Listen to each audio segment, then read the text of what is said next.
I didn't know a single sentence could rearrange the way the world sees you, until mine was spoken in a room full of people who were supposed to love me. 30 sets of eyes. 30 forks paused midair. 30 silent witnesses, as my father stood up at my parents' anniversary dinner and said, "You're not coming. Stay home and watch the kids."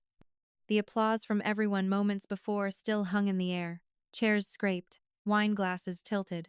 People murmured about Hawaii, about sandy beaches, luau's, sunsets.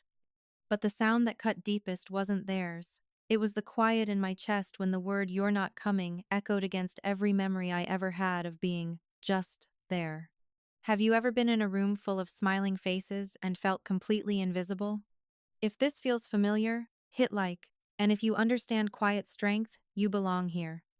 Tell me in the comments what you would have done in that moment. The seat at the edge of the table. I was standing near the kitchen doorway when my father said it, still holding a dessert plate I hadn't tasted. The dining room looked exactly the way my mother liked it, white roses down the center of the extended table, crystal glasses aligned like soldiers, gold anniversary napkins folded into precise triangles. I had set every single one of them that morning at 7 a.m., while the house was quiet and everyone else slept. 40 years of marriage, my father had said. 40 years of building a family. Apparently, I wasn't part of what they built. When he announced the Hawaii trip, the room had exploded with applause. My sister Claire actually squealed. Her husband, Mark, clapped my father on the back like they'd just closed a business deal. My mother pressed her hand to her chest, performing humility. "We wanted to do something special," she said. "The whole family," Dad added. That's when I smiled and asked the question that ruined the script. "What time is our flight?" I didn't ask it sarcastically. I didn't ask it dramatically. I asked it like a daughter who assumed she belonged. The way my father looked at me then, not angry, not embarrassed, just inconvenienced. "You're not coming, Emily," he said calmly. "Someone needs to stay and watch the kids." Claire nodded immediately, relieved. "You're so good with them anyway." As if that settled it.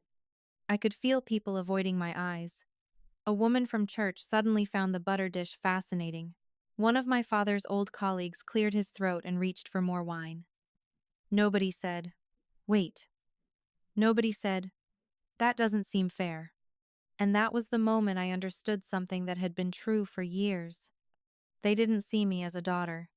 They saw me as reliable. Reliable is useful. Useful is quiet. Quiet doesn't get invited to Hawaii. If you've ever been the dependable one, the one everyone assumes will say yes, you know how heavy that word can be. Tell me where you're listening from tonight. I always wonder how far these stories travel. I set the plate down before my hands could shake. "Of course," I said. Because that's what I had always said. Of course I'd come early to set up Thanksgiving. Of course I'd skip work to babysit during spring break. Of course I'd wrap presents because Mom's hands hurt too much. Of course. But something was different this time. Not louder, not dramatic. Just clearer. For the first time in my life, I didn't feel hurt. I felt awake. The role I never auditioned for. I didn't go home right away that night. I stayed after the guests left, scraping frosting from plates and stacking them in careful piles while my parents replayed the evening in glowing detail upstairs. My mother laughed about who wore what. My father listed who complimented the speech. No one mentioned the moment I was quietly reassigned from daughter to childcare. They didn't need to. It had already settled into its proper place the way it always did. Normal, expected, efficient. I dried the last wine glass and caught my reflection in it, warped and curved. I looked smaller somehow. Or maybe I just finally saw the shape I'd been folded into.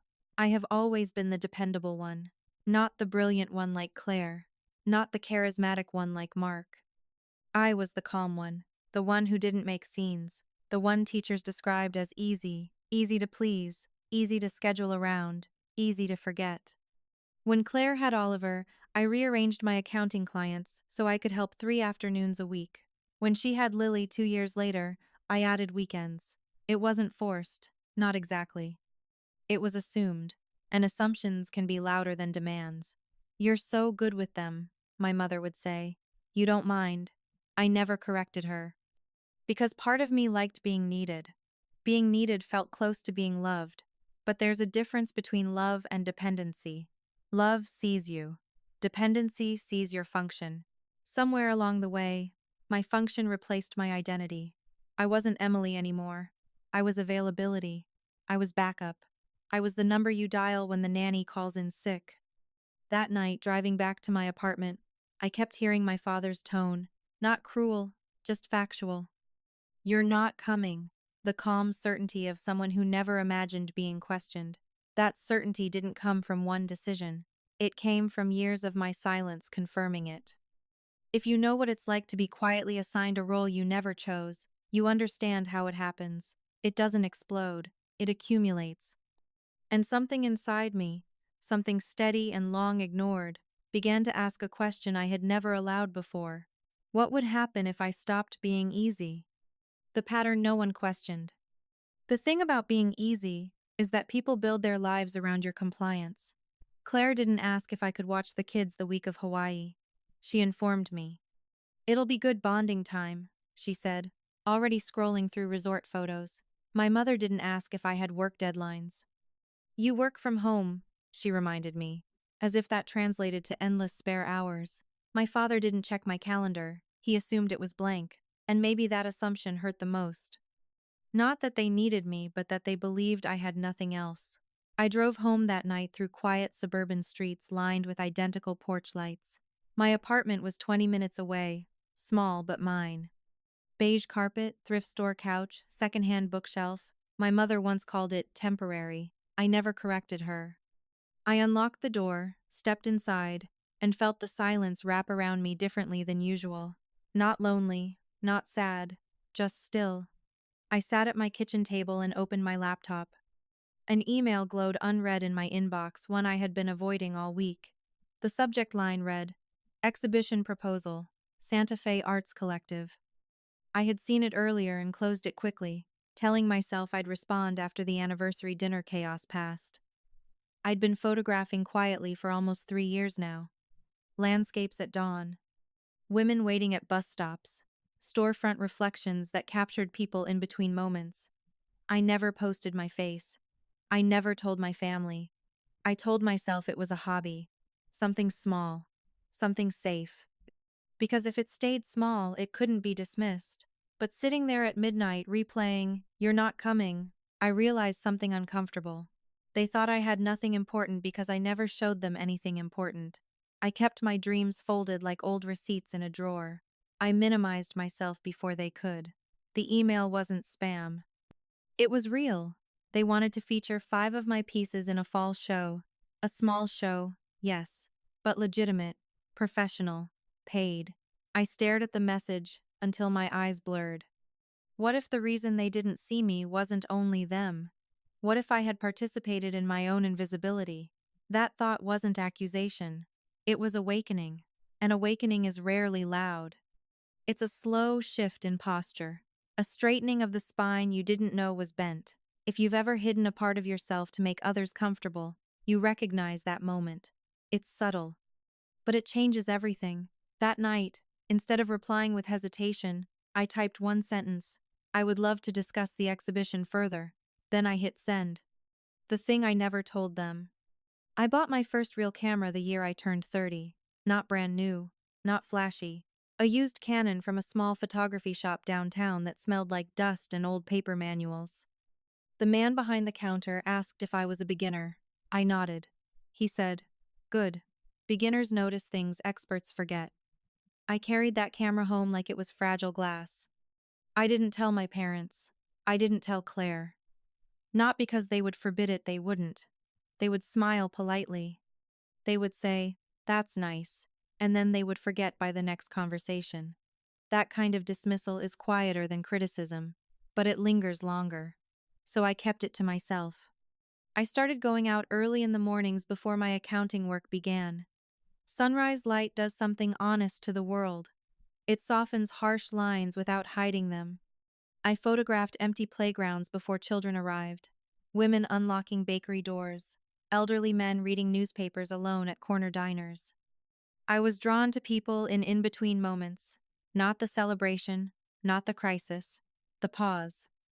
Looking through the lens felt different than looking with my own eyes. It felt deliberate, intentional. I wasn't background anymore. I was the one framing the scene. There is power in that shift. I created an anonymous portfolio online under a simple name, Quiet Light, no last name. No bio beyond photographing what we overlook. Slowly, strangers began to follow. They left comments about how the images made them feel seen. That word seen struck something deep in me every time. I never chased popularity. I never aimed for viral. I just kept shooting, kept editing, kept noticing. It became the one part of my life that wasn't scheduled around someone else's needs. The camera lived on the top shelf of my closet, wrapped in a soft gray scarf like a secret. Every time I picked it up, I felt the version of myself I might have been if I hadn't learned to shrink. And yet, I never let those two worlds touch. Family was obligation, photography was oxygen. I didn't believe they could coexist. So when my father said, "You're not coming," he wasn't entirely wrong about one thing. They didn't know who I was becoming. They had never been invited into that room. But here's what shifted after that anniversary dinner for the first time. I didn't want to keep my world separate. I didn't want to be Quiet Light anymore. I wanted my name attached to something real. And that thought scared me more than being left behind ever had. The email I wasn't supposed to see. 2 days after the anniversary dinner, I went back to my parents' house to pick up a serving platter I had forgotten. My mother was in the backyard with Claire, discussing swimsuit colors for Hawaii. The sliding door was open. Their laughter carried easily through the kitchen. I stepped inside quietly. My father's laptop sat open on the counter, email still pulled up. I wasn't looking for anything. I wasn't trying to snoop. I just wanted the platter from the cabinet above the sink. But then I saw my name in a subject line. Hawaii Arrangements Emily situation. There's a moment before you click something you know will hurt you. A pause where you could still protect yourself by walking away. I didn't walk away. My mother's message was short. Keeping Emily here makes the most sense. She doesn't have anything important going on anyway. It's like having built-in help. Honestly, she should be grateful we include her at all. Claire's reply came minutes later. Totally agree. She'll probably enjoy feeling useful. Feeling useful. I read that line 3 times. Not loved, not valued, useful. I took a photo of the screen with my phone. Not because I planned to confront them. I didn't even know what I planned. I just needed proof that what I felt wasn't imagined. That the dismissal had words. Outside, my mother laughed again. I closed the laptop carefully, wiped the counter where my hand had rested, though there was nothing to wipe. Old habits cleaning up after things that weren't mine. Driving home, I didn't cry. That surprised me. I thought betrayal would feel sharper. Instead, it felt clarifying, like fog lifting from a window. They weren't cruel villains. They weren't plotting against me in some dramatic way. They simply believed what they wrote. They believed my life was small. And I had allowed them to. When I got home, I opened the exhibition email again. This time, I didn't hesitate. I scheduled a call. I attached 5 images. I signed my full name at the bottom, instead of Quiet Light. Emily Carter. There's something powerful about typing your own name when you've spent years answering to roles instead. If you've ever discovered how someone truly sees you, and it didn't match how you see yourself, you know how destabilizing that can be. But sometimes, that destabilization is the beginning of something stronger. That night, I made a decision that felt quiet but irreversible. I would not stay home during their Hawaii trip. Not because I wanted to punish them, but because I was no longer available for the role they had written for me. The call that changed the direction. I didn't tell them immediately. That would have been impulsive, reactive, emotional, and for once, I wanted my decision to be steady. The morning after I scheduled the exhibition call, I woke before my alarm and sat on the edge of my bed staring at the pale line of sunlight cutting through the blinds. My phone felt heavier than usual in my hand. The Hawaii trip was 4 days away.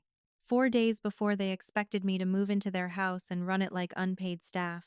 4 days before Claire would text me color-coded schedules and allergy reminders. I opened my contacts and scrolled to a name I hadn't called in months. Aunt Lydia, my mother's younger sister. The one the family described as impractical. She lived in Santa Fe and ran a small art supply shop with a studio in the back.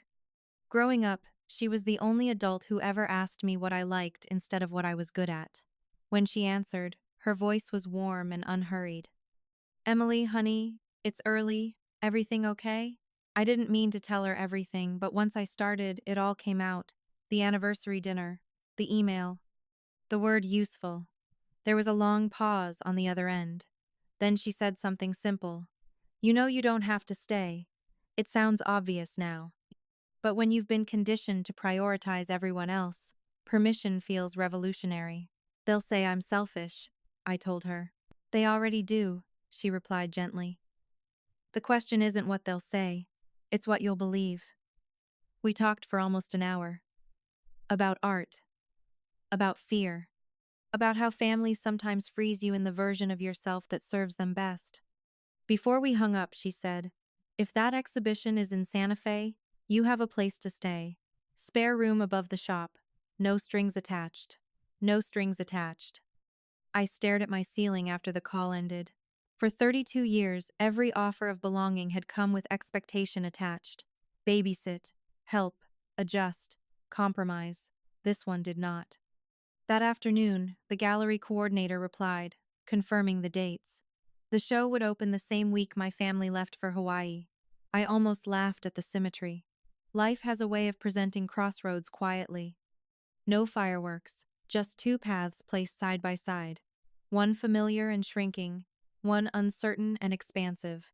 If you've ever stood at a crossroads like that, you know it doesn't feel dramatic. It feels terrifyingly calm. I booked a one-way flight to New Mexico that evening, and for the first time, the calm didn't scare me. The conversation they didn't expect. I told them 3 days before their flight to Hawaii, not dramatically, not in the middle of dinner. Just on a quiet Tuesday afternoon when I knew they would all be there discussing packing lists and dinner reservations. My mother was folding resort wear on the couch.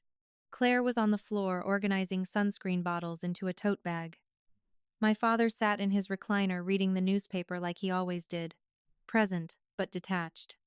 I won't be staying with the kids next week, I said, standing near the doorway. No one reacted at first. My mother continued smoothing out a linen shirt. Of course you are, she replied absently. Claire needs you. I won't be here, I repeated. That got their attention. Claire looked up slowly. What do you mean you won't be here? I'm flying to Santa Fe, I said. I have an exhibition opening.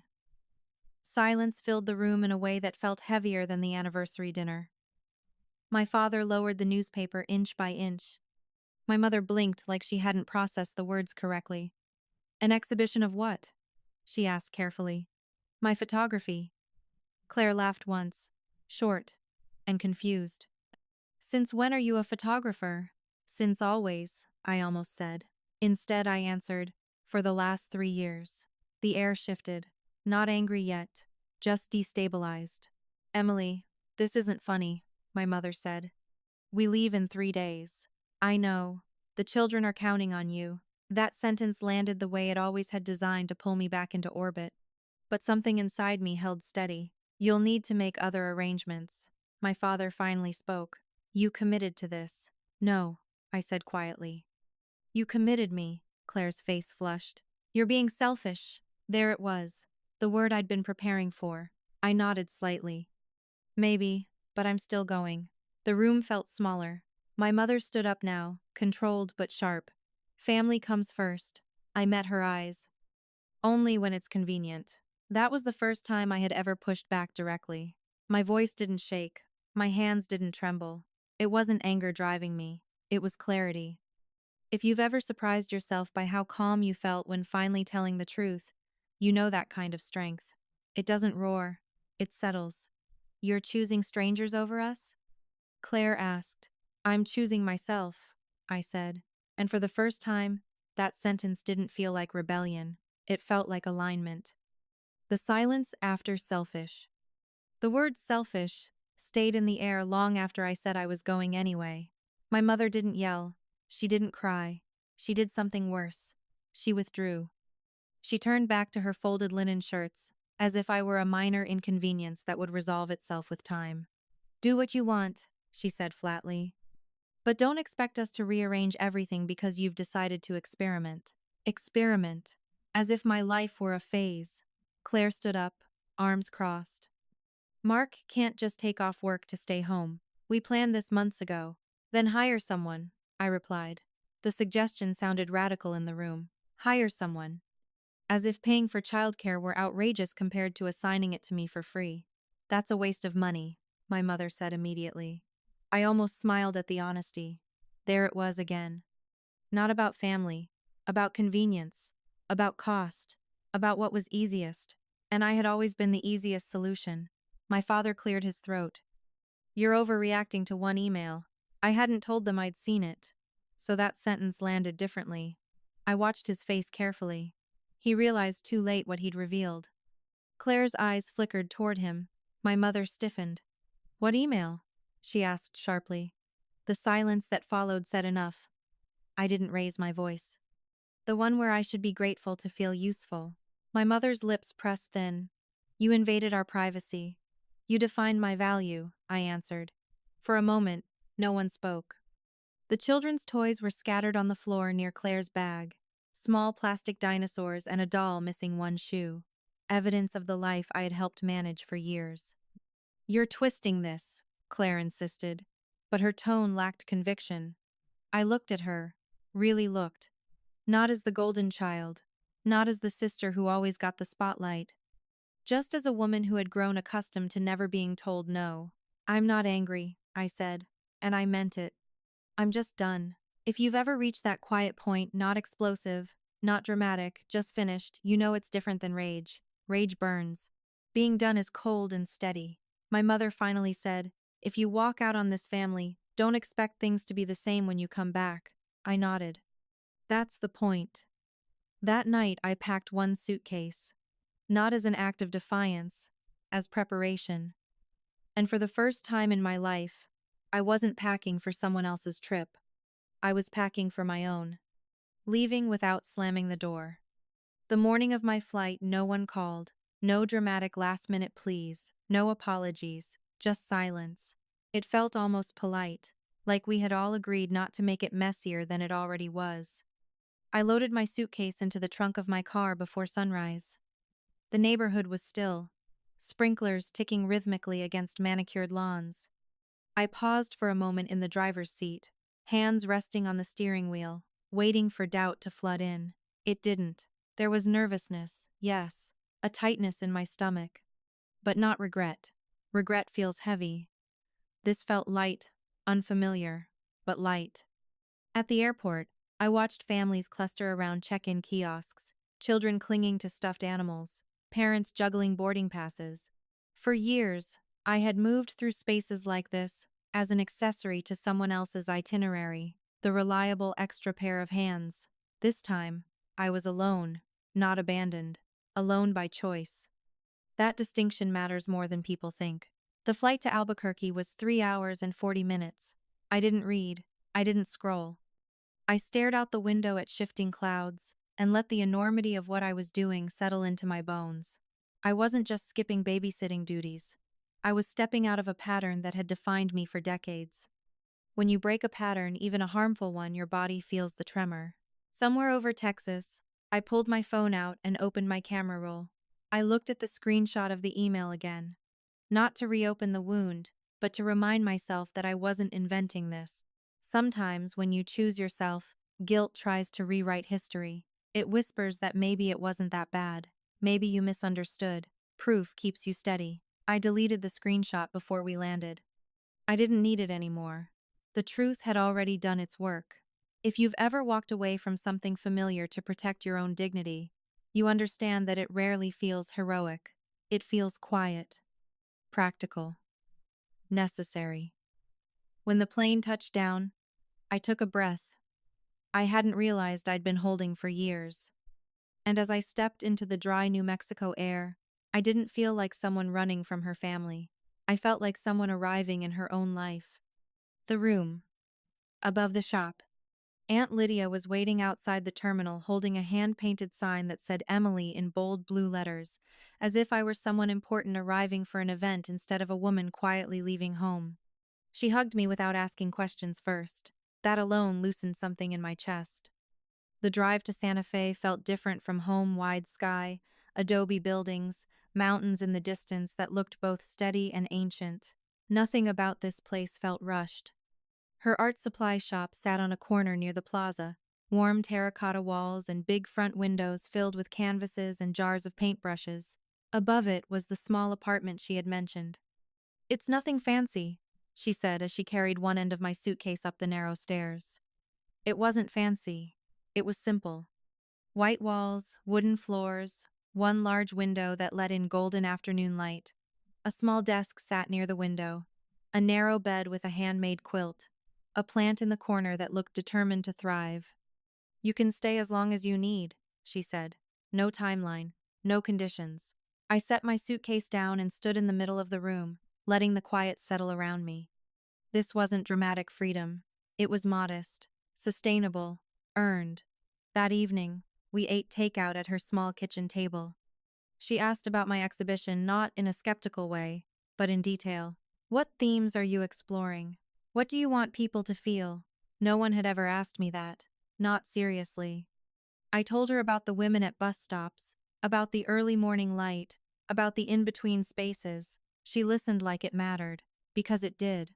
The next morning, I walked to the gallery coordinator's office to finalize installation details. Seeing my name printed on a small placard draft, Emily Carter made something in my spine straighten. Not because it was famous, because it was real. That afternoon my phone buzzed. A text from Claire. "The kids are asking where you are." I stared at the message for a long moment. Old instincts tugged. Apologize, soften, offer compromise. Instead, I typed back, "Tell them I'm working." That was all. Not defensive, not sharp, just accurate. If you've ever struggled to answer messages that try to pull you back into old roles, you know how powerful a simple, honest sentence can be. That night, as I arranged my framed photographs against the wall in preparation for the show, I realized something steady and surprising. I didn't miss being needed. I missed being respected. And for the first time, those two things were no longer confused in my mind. Installation Day. Installation Day was quieter than I expected. No red carpets, no dramatic unveiling. Just ladders, measuring tape, and the careful placement of frames against white gallery walls. The coordinator, a woman named Marisol, moved slowly and deliberately, stepping back after each piece was hung to examine the spacing. "Negative space matters," she said. "It lets the work breathe." I stood there holding a level tool, thinking about how I had never allowed negative space in my own life. Every gap filled, every hour accounted for, every silence interrupted by someone else's need. Watching my photographs go up one by one felt surreal. The woman at the bus stop, the bakery owner unlocking her shop at dawn, a mother sitting alone in her car before picking up her children from school. Ordinary moments elevated only by attention. Marisol asked where I wanted the title card placed. I hesitated before answering. That old reflex, again, defer, minimize, let someone else decide. Then I heard Aunt Lydia's voice from the night before. "What do you want people to feel?" "Centered," I said finally. "I want the title centered." She smiled slightly and adjusted it without question. Small decisions matter, especially when you're learning how to make them for yourself. By mid-afternoon, the gallery lights were adjusted and the pieces aligned. I walked slowly from one end of the room to the other. This wasn't a massive exhibition. It wasn't a career-defining retrospective. It was 12 framed photographs in a modest Santa Fe gallery. But they were mine, earned without permission, built without applause. My phone buzzed again. This time, it was my father. A voicemail. I stepped outside before listening. His voice sounded measured, controlled. "Your mother is upset," he said. "Claire had to rearrange a few things. It's been inconvenient." Inconvenient. I let the word settle. Not devastating, not impossible, inconvenient. That told me everything I needed to know. "We hope you're done proving your point soon," he added. I didn't call back, because this wasn't about proving anything. It was about building something. There's a difference. If you've ever chosen growth over approval, you know how lonely that distinction can feel at first. But loneliness is not the same as wrongness. That evening, as the sun dipped behind the mountains and the gallery lights cast a soft glow on the walls, I felt something I hadn't expected. Not triumph, not vindication, just alignment. The outside world finally matched the quiet truth that had been forming inside me for years, and that was enough. Opening night. Opening night arrived without fanfare. No one from my family flew in to surprise me. No dramatic reconciliation at the door. Just warm light spilling onto the sidewalk and a small crowd gathering inside. I wore a simple navy dress and flat shoes, comfortable, steady. I didn't want to perform confidence. I wanted to inhabit it quietly. People moved slowly along the walls, reading captions, leaning closer to frames. I stayed near the center of the room, answering questions when asked. A woman in her 60s stood in front of the bus stop photograph for almost 10 minutes. When she turned to me, her eyes were glossy. "She looks like she's been strong for everyone else her whole life," she said. I swallowed. "Yes," I answered. "She has." The first red dot appeared beside a piece just before 7. A small circular sticker that meant sold. I stared at it longer than necessary. Not because of the money, though, that mattered, but because it was tangible acknowledgement. Someone saw value in something I created without obligation attached. By 8 o'clock, 3 pieces had sold. Marisol squeezed my shoulder gently and whispered, "You should be proud." I felt the words settle into me. Proud. Not useful. Not convenient. Proud. My phone buzzed in my clutch. "Claire." I stepped outside to answer. The background noise of children and what sounded like airport announcements filtered through the line. "We're boarding," she said quickly. "Mom's still upset. Dad says you're making this bigger than it is." I looked through the gallery window at strangers studying my work. "It is bigger than Hawaii," I replied softly. She was quiet for a moment. "The kids miss you," she added. That tug again. Old gravity. I let it pass without resisting it. "I love them," I said. "But I'm not coming back to be their solution." There was a long pause. "You've changed," Claire said. I thought about that carefully. "No," I answered. "I've just stopped shrinking." When I hung up, I didn't feel victorious. I felt steady. The rest of the evening unfolded gently. Conversations about light and composition. A couple discussing where a piece might hang in their home. The ordinary magic of art connecting people who had never met. If you know what it's like to finally stand in a room where your presence isn't conditional, you understand how quiet that power feels. Before the night ended, I stepped to the center of the gallery and thanked everyone for coming. My voice didn't tremble. I didn't over-explain my journey. I simply said, "Thank you for seeing this work," and for the first time in my life, I meant more than the photographs. The red dots and the quiet shift. By the end of the evening, 5 red dots marked 5 pieces. 5 moments that once lived quietly on my hard drive now had homes waiting for them. Marisol handed me a printed sheet with the totals and percentages.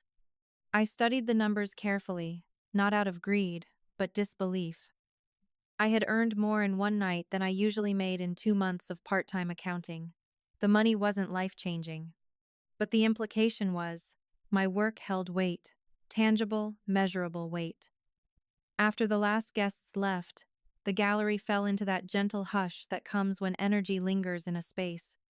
Marisol locked the front door and turned to me with a knowing smile. "First shows are always the hardest," she said.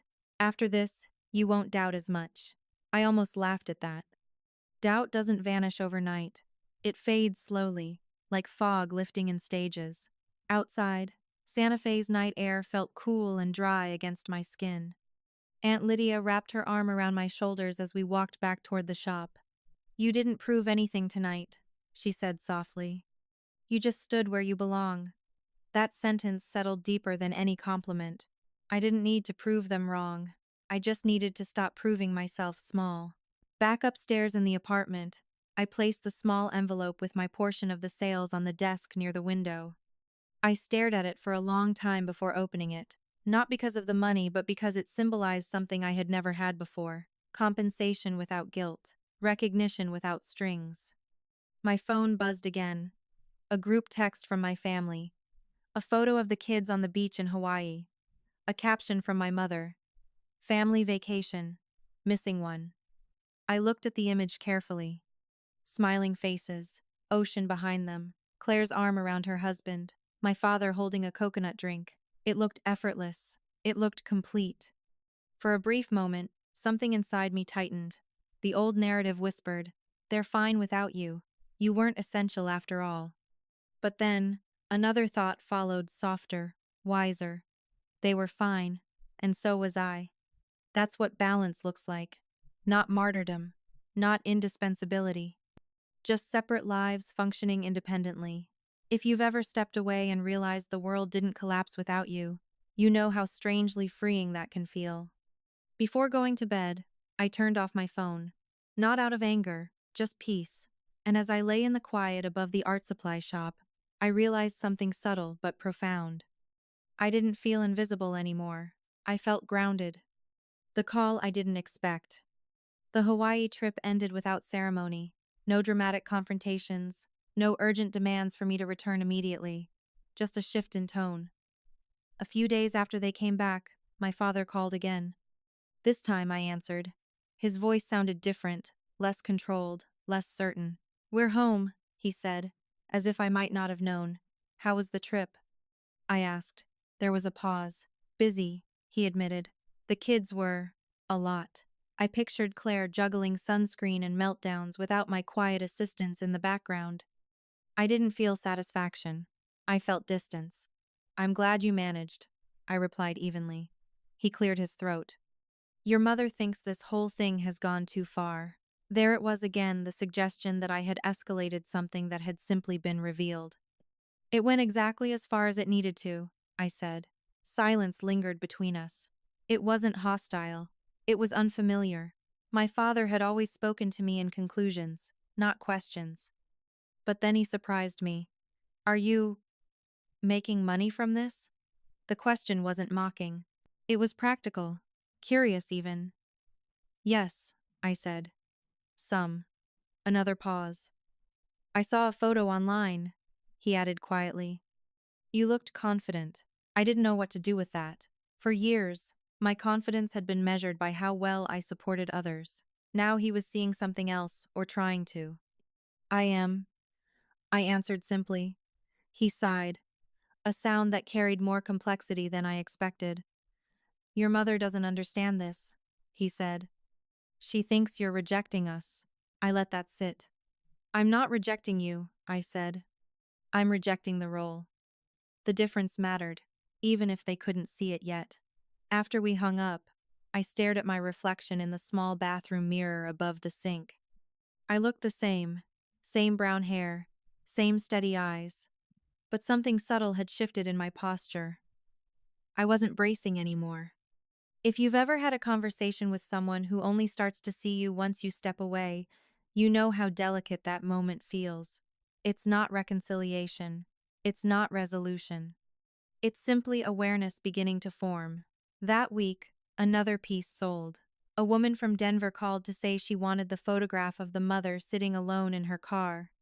"It feels honest," she told me. Honest. That word echoed long after the call ended. I wasn't building revenge. I wasn't building distance. I was building honesty. And honesty, even when it disrupts comfort, creates something steadier in its place. The visit. 3 weeks after the exhibition, Claire called and asked if she could come see me. Alone. No kids. No parents. Just her. The request caught me off guard. She sounded tired in a way I hadn't heard before. Not dramatic. Just worn down. "I'll be in Albuquerque for a conference with Mark," she said. I could drive up for a day. Old instincts flickered. Prepare the space, adjust your schedule, make it easy. But I didn't rearrange anything. "You're welcome to visit," I said. "I work in the mornings." The day she arrived, Santa Fe was bright and windy. She stepped into the art supply shop looking slightly out of place in her polished blazer and heels. Aunt Lydia greeted her warmly, then gave us space without being asked. We walked upstairs to the small apartment. Claire looked around slowly. It's simple, she said. It's enough, I replied. We sat at the small kitchen table with 2 mugs of coffee between us. For a few minutes, we talked about neutral things, the kids' school schedules, Mark's workload, the weather back home. Then the silence shifted. I didn't realize how much you were doing, she admitted quietly. I didn't rush to fill the space. It's different without you, she continued. Not impossible, just heavier. There was no accusation in her tone, just acknowledgement. That mattered. It was heavy for me too, I said. She nodded slowly. I thought you liked it. I almost smiled. I liked being close to you. That's not the same thing. She stared at her hands. Mom still thinks you're punishing her. I'm not punishing anyone, I answered calmly. I'm just not available in the same way. The difference still felt important to name. Claire looked up at me then. Really looked. You seem steadier, she said. It wasn't envy, it wasn't judgment, it was observation. I am, I replied. We walked through the plaza later that afternoon. I showed her the gallery where my photographs had hung. The walls were filled with a new artist's work now. Life moves forward quickly in art spaces. She stood in the center of the room and turned in a slow circle. I can't imagine you standing up to Dad like that, she said softly. I didn't correct her. I didn't defend myself. I just said neither could I. If you've ever had someone see you differently after you set a boundary, you know it's not dramatic. It's subtle. Respect doesn't arrive with applause. It settles in gradually. When Claire left that evening, she hugged me tightly. I don't want us to drift, she whispered. Then we won't, I said. But this time, it would be on different terms. The distance that heals. After Claire's visit, something softened between us, not the old closeness built on convenience, but a quieter understanding. She didn't text as often, and when she did, it wasn't to ask for help. It was to share a photo of Lily's art project, or Oliver's missing front tooth. Updates, not assignments. The difference was subtle but meaningful. My mother, on the other hand, remained distant. No calls, no acknowledgement of the exhibition. Just polite silence. I recognized it for what it was: control through withdrawal. She had always known how to shape the emotional climate of our family without raising her voice. But distance doesn't hold the same power when you no longer fear it. I filled my days intentionally. Morning hours at the shop helping customers choose sketchbooks and paint sets. Afternoons editing new photographs. I began a new series without planning to. This one focused on thresholds, doorways, gates, windows half open. The spaces between inside and outside, between belonging and independence. I didn't overthink the symbolism. I simply followed what drew my eye. One afternoon, as I was adjusting light on a shot of an old wooden gate, my phone buzzed with a message from my father. A simple photo. The dining room table set for Sunday dinner. No caption. I studied the image. The chairs were filled. The space where I used to sit near the edge was occupied by a high chair. Practical. Logical. Life had rearranged itself. I typed back one sentence. Looks nice. Not bitter. Not aching. Just true. If you've ever realized that the world keeps turning without your constant effort, you know how grounding that can feel. We overestimate our indispensability when we confuse service with love. That evening, Aunt Lydia knocked gently on my studio door. You're quieter lately, she observed. Not sad, she clarified quickly. Just centered. I considered that. Centered. It wasn't a word anyone had ever used to describe me before. I think I was orbiting other people for a long time, I said. Now I'm standing still. She smiled. Standing still is underrated. That night, I reviewed my new series on the computer screen. Doorways. Light spilling in. A line dividing one space from another. I realized I wasn't photographing separation. I was photographing choice.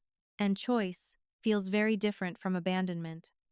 If you've been told that distance equals rejection, you understand how powerful it is to redefine it as growth.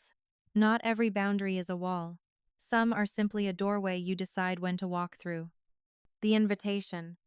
2 months passed before my mother finally called. Not a text, not a forwarded family photo, a direct call. I stared at her name on the screen longer than necessary before answering. Her voice sounded measured, as if she had rehearsed the tone beforehand. "We're hosting Thanksgiving this year," she said. "I thought you should know." It wasn't an apology. It wasn't an olive branch. It was information. I waited. "You're welcome to come," she added after a pause. "Welcome. Not needed. Not expected. Just welcome." That distinction mattered. "I'll think about it," I said. The silence on the other end tightened slightly. In the past, I would have rushed to reassure her. "Of course I'll be there. I'll bring dessert. I'll come early to help." Instead, I let the space exist. "Your father would like to see you," she continued. I noticed she didn't say she would. "I'm working on a new series," I replied calmly. "I can't promise yet." It wasn't a rejection. It was honesty. After we hung up, I sat on the edge of my bed in the small apartment above the shop and let the familiar tug of guilt rise and pass like a wave. For years, holidays had been my proving ground, the place where I demonstrated my loyalty through labor, cooking, cleaning, managing chaos behind the scenes. If you've ever confused contribution with belonging, you know how disorienting it feels to separate the two. Later that evening, I walked through the plaza at dusk. The air was cool, the sky painted in soft lavender and gold. I stopped in front of a storefront window, reflecting my outline against the streetlights. I looked steady, not hardened, not distant, just whole. When I returned upstairs, I opened my laptop and reviewed my new photograph's thresholds again. Doors half open. A woman standing just outside her childhood home, sunlight hitting her back instead of her face. I realized something gently but firmly. I could attend Thanksgiving, or I could not. Either choice would be mine. Not reactive, not defensive, just intentional. That realization felt larger than the holiday itself. It meant I was no longer making decisions to avoid discomfort.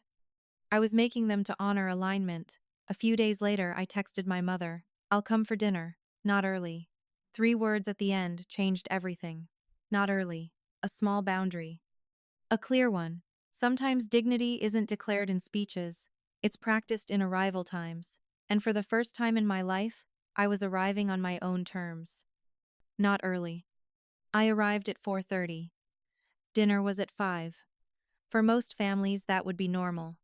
For mine, it was radical. For years, I had shown up at 8 in the morning to chop vegetables, polish glassware, and orchestrate the kind of seamless holiday my mother loved to present. This time, when I walked up the familiar front steps, the house was already alive with noise, laughter, the clatter of pans, children running across hardwood floors. I rang the doorbell instead of letting myself in with my old key. That detail mattered to me. My mother opened the door. She looked surprised, not at my presence, but at my timing. "You're just getting here?" she asked. "Dinner's at 5, I replied gently. She stepped aside. Of course. The house smelled like roasted turkey and cinnamon. Claire was in the kitchen stirring something at the stove. She glanced over her shoulder and gave me a small, knowing smile. "Hey," she said. Not accusatory, not needy, just hey. I placed the bottle of wine I brought on the counter. No apron. No immediate scanning for tasks. I greeted the kids, hugged my father, who held on to the embrace a second longer than usual. "Good to see you," he said quietly. That simple sentence felt more honest than anything else spoken that evening. I sat at the dining table, not at the edge this time, but wherever there was space. No one assigned me a seat. No one handed me a to-do list. The turkey was slightly overcooked. The gravy was thinner than usual. Claire's green bean casserole leaned more enthusiastic than refined. And the world did not end. If you've ever stepped back from a role you once held tightly, you know how startling it is to realize things continue imperfectly but sufficiently without you. My mother moved through the room with practiced grace, but I noticed something new. She looked at me more often, not assessing, observing. During dinner, conversation drifted toward my photography.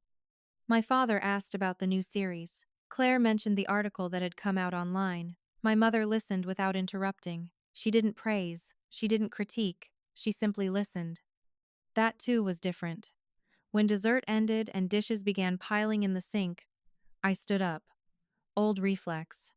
Then I paused. Claire was already rinsing plates. My father carried leftovers to the fridge. My mother waved me back down. "We've got it," she said.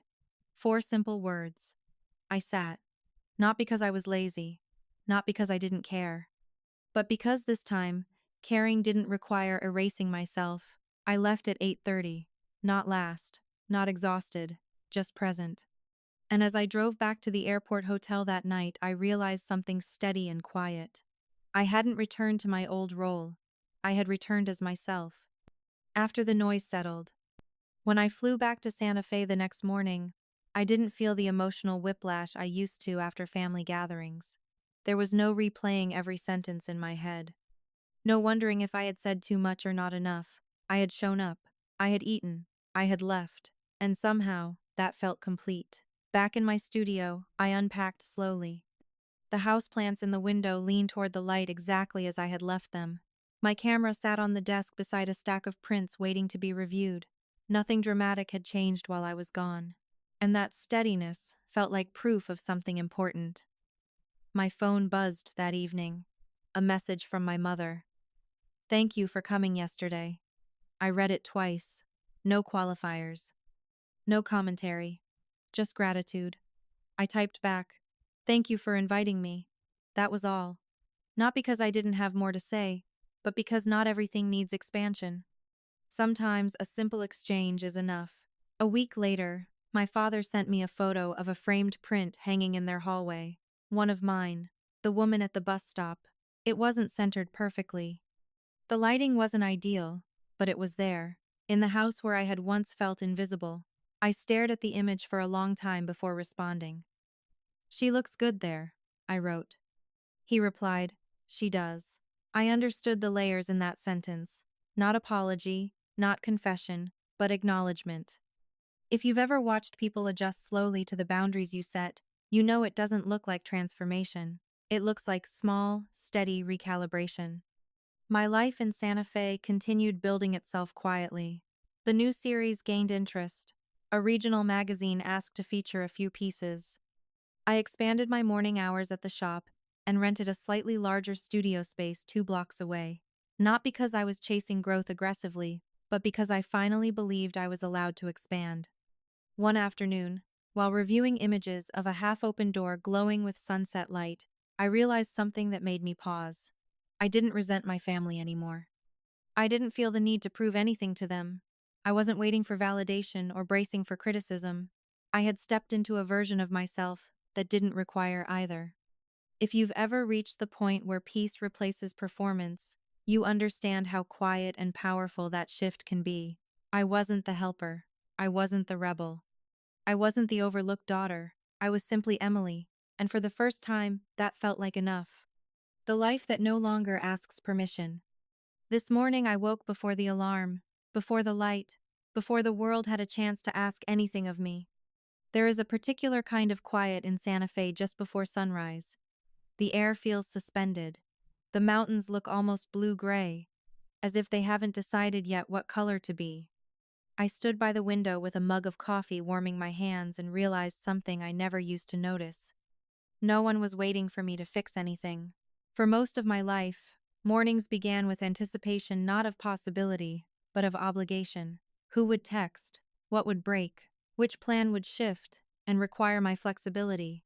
Even when my phone was silent, my body braced as if it wouldn't be for long. Now, the silence feels different. It feels earned. Downstairs, the art shop won't open for another hour. My camera sits on the desk beside me, strap loosely coiled, ready for later. On the wall hangs the photograph that started everything, the woman at the bus stop, shoulders squared, eyes forward, hands folded calmly in her lap. When I first captured that image, I thought she looked forgotten. Now I see something else.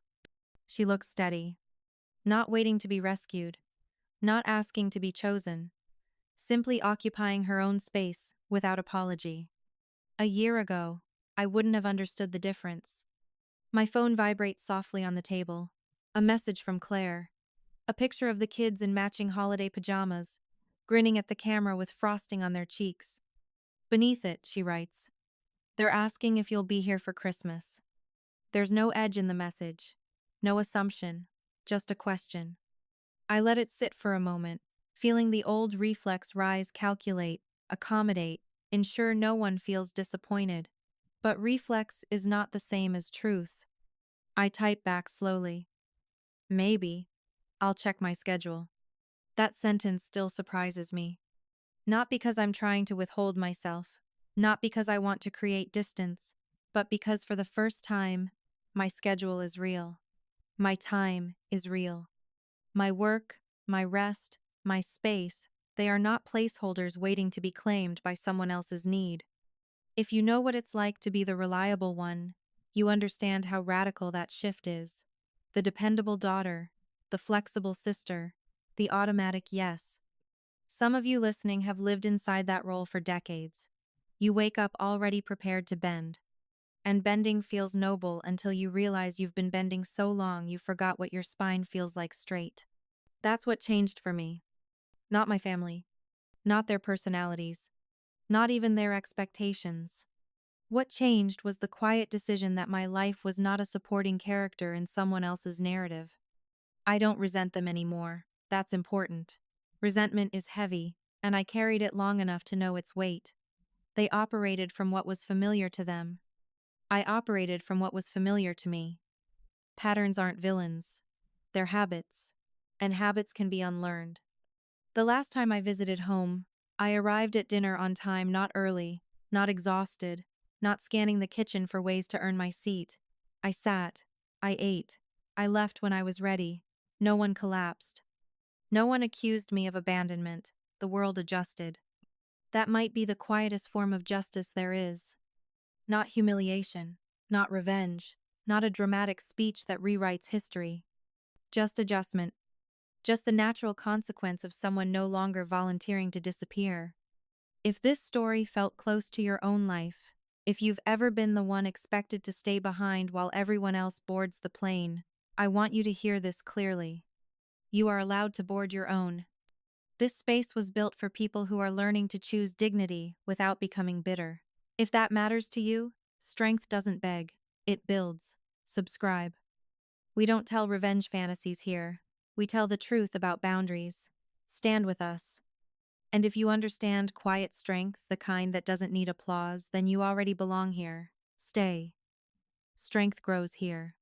Before I head downstairs to unlock the shop, I take one last look at the mountains. They haven't moved. They don't chase. They don't explain themselves. They simply stand. Maybe that's what peace actually looks like. I don't know yet whether I'll be home for Christmas. I don't know what the next exhibition will bring. I don't know if my family will ever fully understand the shift that happened. But I know this. I am no longer invisible in rooms that require me to shrink. I am no longer useful at the expense of myself. I am not staying behind. And that not the applause, not the sales, not the red dots on gallery walls, is the real freedom. Tell me where you're listening from tonight. Drop your city below. The world feels smaller when we speak from where we stand. The next story begins with someone else choosing themselves. Maybe it's you.